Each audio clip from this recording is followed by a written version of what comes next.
New Jersey State Senator Steve Sweeney. By the way, hi, Dan. How you doing? Good to see you.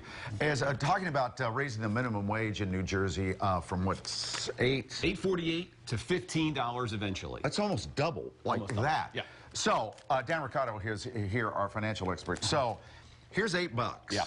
And you're working for me, right? Yes, sir. I'm going to give you. You're making $8 an hour now, yes, right? Sir. Okay. I'm going to give you $15 an hour if this goes through. Yeah. Almost doubles your pay per hour. I'm going to have more money to spend, but the problem is with minimum wage, the argument always, there'll be less jobs because employers, in this case, especially small businesses, may not be able to afford me if you suddenly double my wage.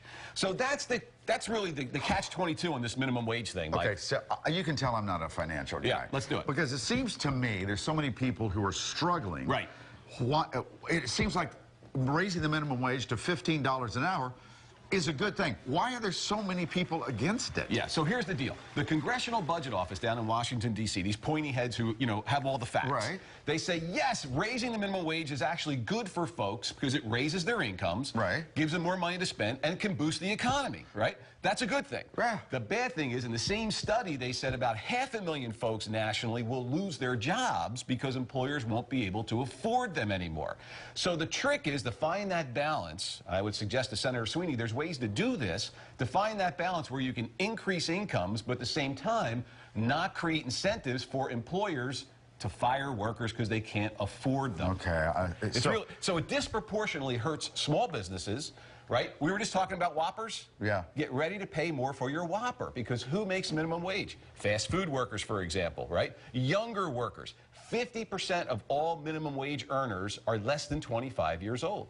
Do you remember your first job? Yeah, I worked at Pawnee Greenhouse in Wichita, Kansas, digging up dirt. And making minimum wage, right? I was making 50 cents per hour. I was making $3 an hour for my minimum wage. We all started there. Yeah. It's really, we should call it the starter wage, not the minimum wage. And the reality is, it can be a very powerful tool. So what politicians should think about is, let's create a minimum wage, but let's also do it smartly. For example, let's carve out youth so that we have an incentive to hire younger workers without skills and then gradually bring them into the workforce. Why is it that it seems to be Democrat versus Republican? Well, that's unfortunate because an economic issue has become a political issue, and that's never good for the for the economy, right? So we should look at it through the lens of economics, not politics. Is this something we, as the voters of New Jersey, will vote on, or is this just, can you just push legislation through? Well, Senator Sweeney would like the voters of New Jersey to have a say, so that we can actually